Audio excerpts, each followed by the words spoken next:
What? What do I? Yeah. Oh, I want a new Porsche. I want $17 million. Oh, I want $18 million. Well, my life dream is to be able to help people in some sort of service-oriented business, but still make money and not have to swindle anybody. I'd really like to get to do work that I really love, earn a great income at it, have a beautiful house by the ocean. Do you have a dream? Have lots of friends. If you could do anything you wanted to do and have everything you've always wanted, do you know what it would be? Think about that. See if you can form a mental image of your ideal life. And then answer this question. What's stopping you? If you can dream it, why aren't you doing it?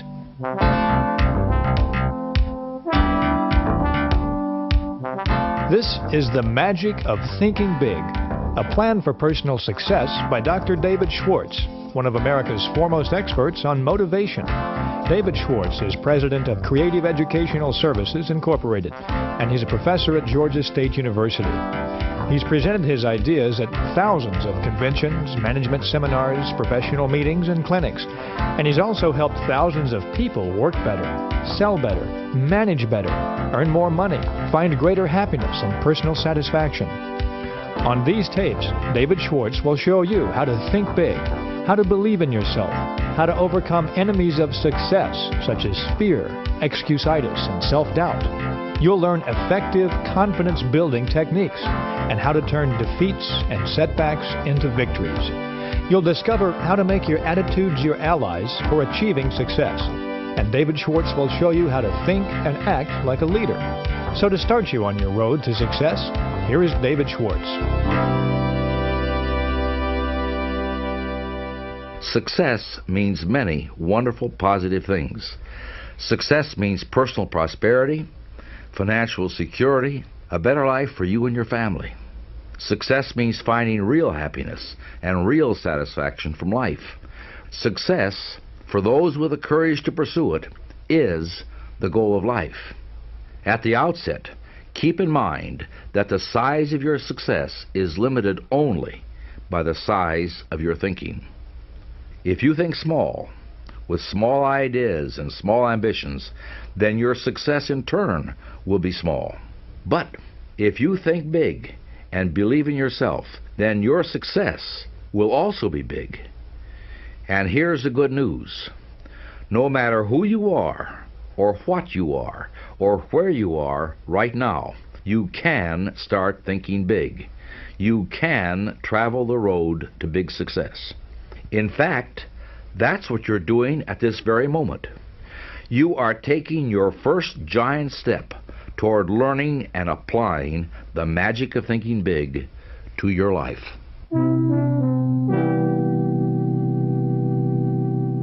Thinking big begins with believing big. You know, one of the greatest pieces of success-building wisdom is found in that biblical quotation that says, "Faith can move mountains." That is the essence of believing big. When you tell yourself, "I'm positive I can," then your attitude, your belief, generates the power, the energy, and the skill to get the job done. Just listen for a moment to these two voices. Ooh, that's a really big project. I don't know. I think it's a little bit too broad. The scope is too big for this department. Maybe what we should do is call in an outside consultant on this one. Wow, this is really great. This kind of assignment is really going to make this department grow. This is what we've really been looking for. We need the challenge to stretch, and I give you my personal guarantee you'll get 150% out of us. The difference between these two statements is belief. The first voice was a person who didn't believe in himself and who won't take on anything that looks bigger than his own petty view. The second person believed she could do it, and I'll give you my personal guarantee that because she believed she could do it, she got the job done.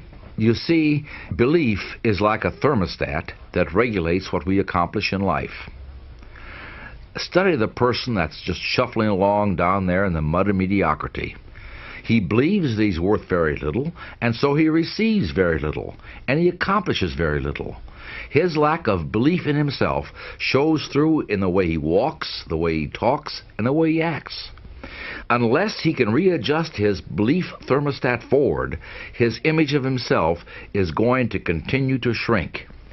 And since others see in us exactly what we see in ourselves, he will grow smaller in the estimation of the people around him as well. But now look at the person who is advancing forward. This person believes he's worth a great deal, and so he receives a great deal. He believes he can handle big, important, difficult assignments, and so he can, and so he does. In fact, everything the big thinker does, the way he handles himself with people, his thoughts, his viewpoints, all say, here is a professional. Here is an important person. Your mind is a thought factory. It's a factory that produces thousands of thoughts each day. There are 2 foremen in charge of your factory. One of them is named Mr. Triumph, and the other is named Mr. Defeat. Mr. Triumph is in charge of manufacturing positive thoughts. He specializes in producing reasons why you can do things, why you're qualified, why you will succeed. Mr. Defeat is in charge of negative thought production. He's your expert on developing reasons why you can't succeed, why you're weak or inadequate. To see how these 2 foremen work for you, try this. Say to yourself, it's a lousy day. This thought signals Mr. Defeat into action, and he immediately manufactures thoughts to prove that you're right.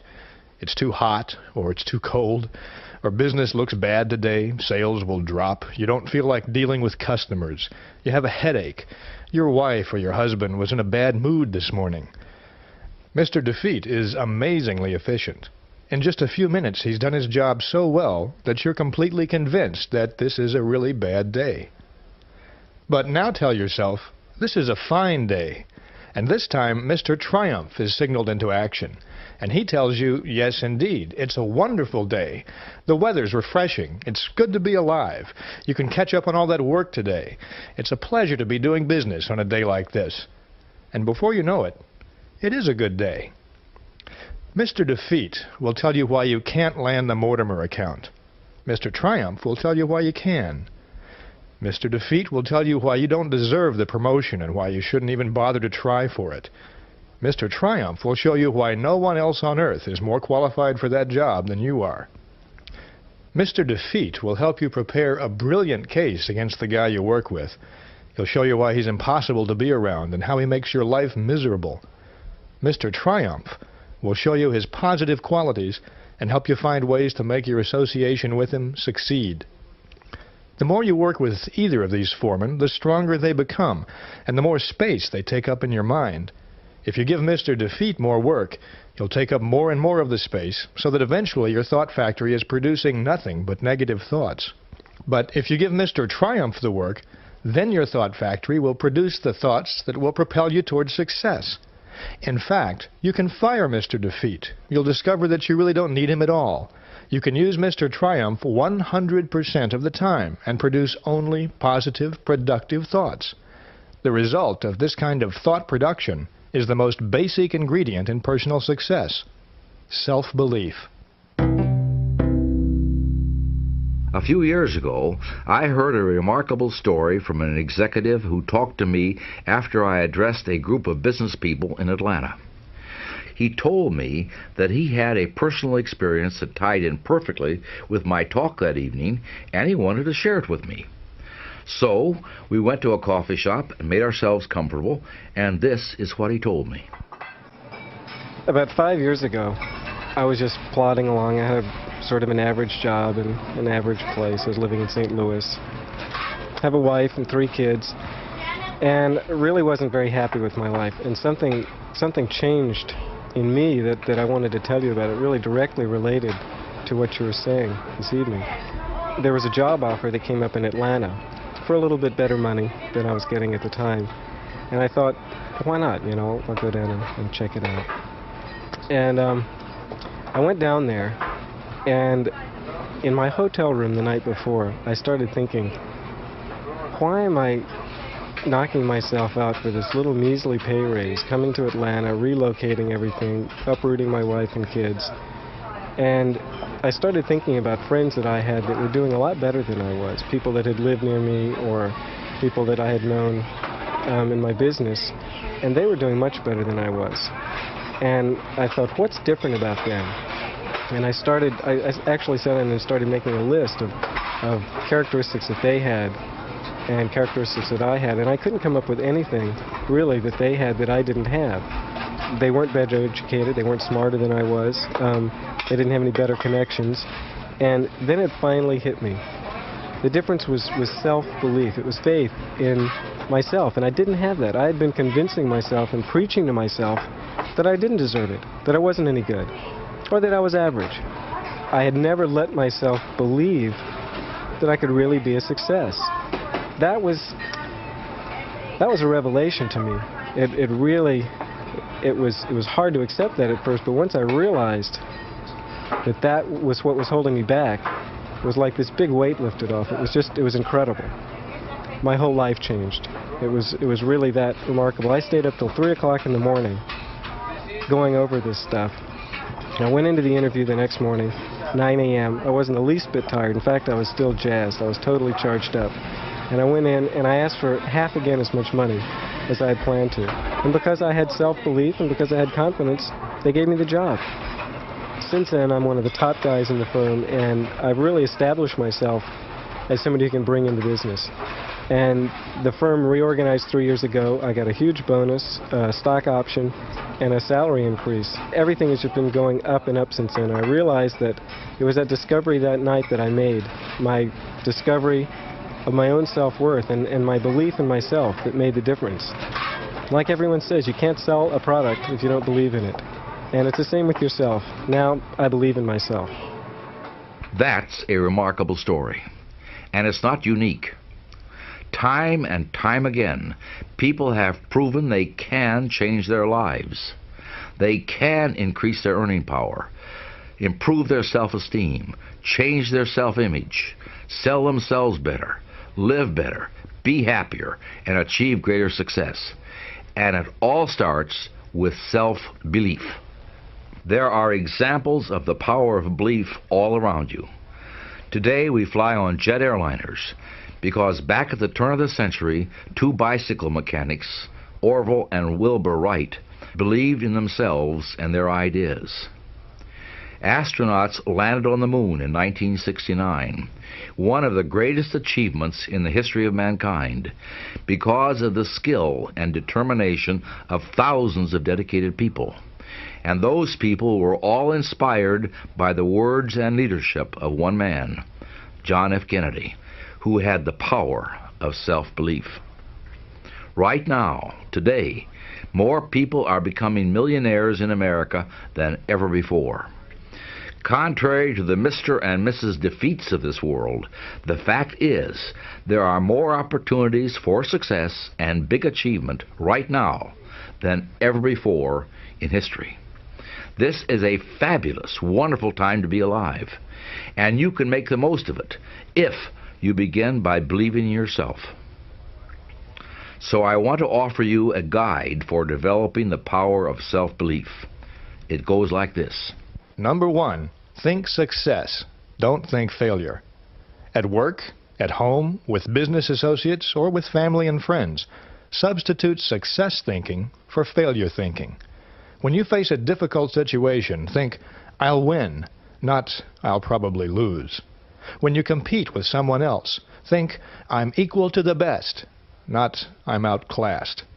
When opportunity appears, think, I can do it, never I can't. Let the master thought, I will succeed, dominate your thinking process. Thinking success conditions your mind to create plans that produce success. But thinking failure does the exact opposite. It produces failure. Number 2, remind yourself frequently that you are better than you think you are. Successful people are not superhuman. Success does not require genius. There's nothing mystical or lucky about success either. Successful people are just ordinary folks who have developed belief in themselves and what they do. So never, never sell yourself short. Third, believe big. The size of your success is determined by the size of your belief. Think little goals and expect little achievements. Think big goals and win big success. And remember this, big ideas and big plans are often easier and certainly no more difficult than small ideas and small plans. I want to give you a quote from Ralph J. Corner, who said this at a leadership conference when he was chairman of the board of General Electric. He said, "We need from every person who aspires to leadership a determination to undertake a personal program of self-development. Nobody is going to order a person to develop. Whether a person lags behind or moves ahead in his specialty is a matter of his own personal application. This is something that takes time, work, and sacrifice. Nobody can do it for you." Now that, my friends, is good advice. Start living that advice. People who reach the top rungs in business, engineering, selling, law, real estate, medical care, people who reach the top rungs in any pursuit, get there by following conscientiously and continually a plan for self-development and growth. That's exactly what these tapes are about. Now, any plan for success has to have three components. The first is the what component. You've got to know what it is you're trying to do. The second is the how component. How do you go about accomplishing your goals? And the third component is the payoff, results. In this plan for success that you're developing now, the what component is built on the attitudes and techniques of successful people. How do they manage themselves? How do they overcome obstacles? How do successful people earn the respect of others? Now, the how of this plan for self-development and growth is a series of concrete guides for action, like the one you've just heard for developing self-belief. You'll be hearing more of these. Let me emphasize that these guides work. They've been proven countless of times by thousands of people. I urge you to try them and see for yourself. This leads to the third component, results. Let me tell you what results you can expect, and I assure you that conscientious application of this plan will achieve them. Your personal training program for success will bring you greater respect from your friends and family. It'll bring you the admiration of your business associates, greater status, increased income, and a higher standard of living. Think of this plan as an experiment, and you're the scientist in charge. You already have a fully equipped laboratory in which to work and study. That laboratory is all around you. It consists of the people in your life, the people you see on the street, the people you work with, the people you live with, and of course, yourself. This laboratory is rent-free, and there is no limit to the amount of time you can spend in it, nor to what you can learn from it. So, as the director of this laboratory, you'll want to conduct some observations and experiments. I want to give you an experiment to start with right now. To conduct this experiment, pick the two people you know that you feel are the most successful. If you want to, jot their names down in the booklet. And then pick the two most unsuccessful people that you know. And as you follow this plan for self-development and success, come back to this set of names and observe how the principles and ideas that you'll be hearing apply to these people. Anytime you run across an attribute or a practice that pertains to successful people, recall the names you've picked and see who it best applies to. And do the same for the unsuccessful attributes that you'll be hearing. For example, self-belief is the important attribute of successful people that David Schwartz has described.